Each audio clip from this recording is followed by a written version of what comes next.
নমস্কার বন্ধুরা, কেমন আছো সবাই? আশা করছি তোমরা সবাই খুব ভালো আছো। আবারও একটা নতুন ভিডিও নিয়ে চলে এসেছি তোমাদের সঙ্গে শেয়ার করতে। আর এখন অনেক গাছপালা পেরিয়ে কিন্তু চলে যাচ্ছি সবজির খোঁজে। আর এই যে কয়েকদিন আগে এই সবজি গাছই কিন্তু তুলে ফেলে দিয়েছি। আর এপাশে মানে আমাদের যে ঘরটা আছে, ঘরের পেছন দিকটায় কিন্তু এই সবজি গাছ প্রচুর হয়েছে। তো হঠাৎ দেখি সবজিও ধরেছে, তো কি আর করব, একটু আকর্ষি বাঁধতে হবে। এবার আকর্ষি বাঁধার পরেই কিন্তু সবজি পাড়তে হবে, কারণ এটা পুরো নারকেল গাছের পাতার সাথে এমনভাবে জড়িয়ে গেছে যে আকর্ষি না বাঁধলে কিন্তু একদম কোনো কাজ সফল হবে না। ওই জন্য আকর্ষিটাও বেঁধে নিচ্ছে এইভাবে। অনেক দিন ধরে দেখছি গাছে শুধু ফুলই ফুটছে, সবজি আর দেখতে পাই না। তো এই যে দেখো এইভাবে কিন্তু এখানে লাঠি ছিল, আর এখানে একটা মানে আকর্ষির যে ছোট যে অংশটা বাঁধে সেটা না নিম গাছের ডাঁটা আর কি। তো সেটা শক্তপোক্ত ছিল বলেই বেঁধেছি। খানিকক্ষণ পরে দুই একটা তরুল পাড়তে গিয়ে সেটা ভেঙেই গেল, মানে সেটা আর হলো না। তো কি আর করা যাবে, আর তো তরুল নেই, কিন্তু যাই হোক করে একটুখানি জুড়েছিল সেটা দিয়েই তরুল পেড়েছি। তো আকর্ষি দিয়ে অনেক কষ্ট করে এই কটা মাত্র তরুল পেয়েছি, এই যে দেখো।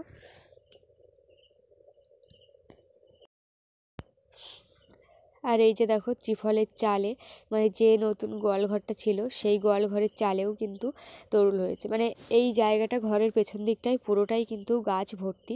তো গাছগুলো তুলে ফেলার একটা ব্যবস্থা হচ্ছিল, কিন্তু এত ফুল ফুটেছে আর এত মানে তরুল জালি পড়েছে যে সেগুলো আর তুললাম না। তো এগুলোই মোটামুটি আজকে রান্না হবে, তো চিংড়ি মাছ দিয়ে। আর এই যে দেখো রান্না হয়ে গেছে তরুল আর আলু, চিংড়ি মাছ দিয়ে অল্প করেই রান্না করেছি। তার মধ্যে আবার কয়েকটা তরুল খারাপও ছিল। আর এখানে আছে লাল শাক চিংড়ি দিয়ে। মোটামুটি এই খাবার সকালে। তো তারপরে চলে আসলাম, এই যে দেখতে পাচ্ছ গর্ত, আর এই গর্ত থেকে তোলা হবে সার। এই যে এখানে প্রত্যেকটা বছর কিন্তু সার তৈরি করা হয়। আর সার তৈরি করতে আমাদের গ্রামের দিকে সেরকম কিছুই লাগে না। যেটা লাগে সেটা হলো গিয়ে শুধু খড়। আমাদের কাঁচা ঘর যেহেতু, ওই জন্য এই যে ঘর ভেঙে মানে খড়ের চালগুলো মানে যে পচে যায় আর কি, সেই চালগুলো কিন্তু খড়গুলো এখানেই জমা করা হয়। এবার সেটা থেকে কিন্তু অনেকটাই সার পাওয়া যায়। এই যে দেখতে পাচ্ছ সারগুলো, এই সারগুলো সবই খড় পচা সার, এগুলো আলাদা আর কিছু দেওয়া নেই। আর এই সারগুলো কিন্তু এইভাবে প্রত্যেক বছর তুলে নিচ্ছি, তুলে নিতে হয়, প্রত্যেক বছর জমা হয় সেই জন্য। তো এবছর যেহেতু সেরকম ঘর খোলার কোনো ব্যাপার নেই, এবারে সব তো ধান গাড়িতে কেটেছে, তো ভাবছি মাঠ থেকে খড় বয়ে এনে আর এখানে ফেলবো। তো এখন সময় কতটা পাওয়া যাবে জানি না, তার আগে হয়তো খড় অন্য কেউ বয়ে নিয়ে যাবে কিনা তাও বলতে পারছি না। তো যাই হোক, এই যে সারগুলো, এই সারগুলো কিন্তু গাছের পক্ষে খুবই উপকারী। আর মানে এতটা উপকারী যে গাছের গোড়ায় দিলে, যে কোনো গাছ, তোমরা ফুল গাছ, যে কোনো ফল গাছ, যে গাছের গোড়ায় দেবে মোটামুটি কিন্তু গাছ নতুন প্রাণ পাবে, সতেজ হয়ে উঠবে একদম। আর এর থেকে না ফল ছাতুও খেয়েছি অনেক বর্ষার সময়। তো কিছু কিছু খড় এখনও দেখছি জীবিত আছে, মানে জীবিত বলতে এখন খড় বোঝা যাচ্ছে ওগুলো খড় এখনও পচিনি ভালো করে। তো এই হচ্ছে দুজন মিলে এখন এই কাজটা করে নিচ্ছে, তুলে নিচ্ছে আর কি। না তুললে শুকনো করার একটা ব্যাপার থাকে, ওই জন্য একটু শুকনো করে নিচ্ছে। মানে এগুলো শুকনো হলে ঝুরঝুরে হবে। সেই ক্ষেত্রে কি হয়, আলু যে পুঁতবো বা আলু বসাবো, সেখানে দিতে সুবিধা হয়। এক মুঠো করে আলুর উপরে দিয়ে দিলাম, সেক্ষেত্রে আলুগুলোও বেশ সুন্দর হয়। কিন্তু ওই সুন্দর আলুর মধ্যে খানিকটা ইঁদুর চষে বেড়ায় না, মানে ইঁদুরেরও খুব খিদে পায়। এবছর তো আমাদের ঘর, যে খাটের নিচগুলো আছে, আলমারির নিচগুলো আছে, আলু রাখা ছিল, সমস্তটাই চষেছে, সমস্ত ঘরটাই আমাদের ইঁদুরে চষা। তো যাই হোক, সেখান থেকে ফিরে আসলাম। এই যে দেখতে পাচ্ছ এই সবেদা ব্যাপারী কাকুটা এতক্ষণ ধরে ধরে গাছে উঠেছিল, মানে অনেকক্ষণ ধরে গাছে উঠেছিল। আর এবছরে সবেদার ফলন সেরকম একটা হয়নি, হয়তো বৃষ্টির কারণে হতে পারে। তো এখন এইভাবে কিন্তু সবেদাগুলো ধুয়ে নিচ্ছে, যে দেখতে পাচ্ছ এই বস্তা হলে সবেদা ধোয়ার সুবিধা হয় ভালো।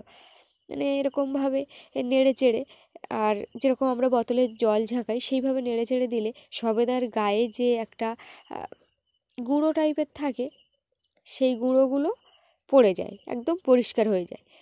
আর এদিকে দেখো বড় জামাইবু এসছে একটু, তো থাকবে না আজকে। তো এই যে বড় জামাইবুর জন্য সবজি গুছিয়ে দেওয়া হচ্ছে। এখানে কি কি সবজি আছে তোমরা একটু দেখে বুঝতেই পারছো। তো এখানে পুঁই শাক, তো পুঁই শাকগুলোই কিন্তু সব বিটুলি চলে এসছে, আর কয়েকদিন গেলে বিটুলি খাওয়া যাবে। আর কচুরমুখী, আর এই হচ্ছে সেই সবেদাগুলো। এখনও কয়েকটা বাকি আছে ধোয়ার, ওই জন্য খুঁটে খুঁটে নিয়ে যাচ্ছে। তো গুনতিতে বিক্রি হচ্ছে 1.5 টাকা করে পিস। তো সেই ছোটোগুলো কিন্তু নিচ্ছে না, বড় যেগুলো সেগুলোই নিচ্ছে। মানে ছোটোগুলো নিলে কি হয়, ছোটোগুলো পাকবেও না, আর পাকলেও সেরকম স্বাদও হবে না, ওই জন্য। তো এই আমাদের এই গাছটার সবেদাগুলো কিন্তু 2টো গাছ আছে, কিন্তু একটা গাছে সবেদা বড় হলেও সেটা স্বাদ অতটা নেই। এটার বেশ সুন্দর একদম টেস্ট, মানে মিষ্টি আর বেশ সুন্দর খেতে। তো এই সবেদা যে কাকু মানে বিক্রি করার জন্য যে ব্যাপারীগুলো নিয়ে যায়, তারা কিন্তু মানে বেশ ভালোই, কি বলি, মানে তারা বারবারই নিতে আসে এই সবেদাগুলো, খোঁজ করে একবার নিতে আসলে। তো আমি আর কি করব, তারপরে দেখো ছিপ ফেলতে বসে গেলাম। তো দুপুরে রান্না বান্না শেষ, হ্যাঁ, আর রান্না হয়েছে সেই যে রূপচাঁদ মাছ ছিল, সেই রূপচাঁদ মাছ তো দুপুরের জন্য তোমাদের সাথে আর শেয়ার করা হয়নি। আর কাটাটাও শেয়ার করা হয়নি, কারণ আমি কলে গেছিলাম, সেই ফাঁকে মা মাছটাও কেটে নিয়েছে। তো অত বড় মাছটা মানে অনেকগুলো পিস হয়েছে। আর কচুরমুখী পুঁই শাক দিয়েও রান্না হয়েছে, কারণ বড় জামাইবু খেতে খুবই ভালোবাসে, এমনকি বাড়ির সকলেরই খুব পছন্দের তরকারি এটা। তো বন্ধুরা, 1 ঘন্টা ধরে ছিপ ফেলার পরে কিন্তু একটাও মাছ পাইনি। তো যাই হোক, একটা মাত্র পুঁটি মাছ পেয়েছি।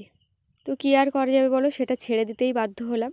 তো আজকের ভিডিওটা এখানেই রাখছি, সবাই ভালো থেকো, সাবধানে থেকো, আজকে আসি, টাটা।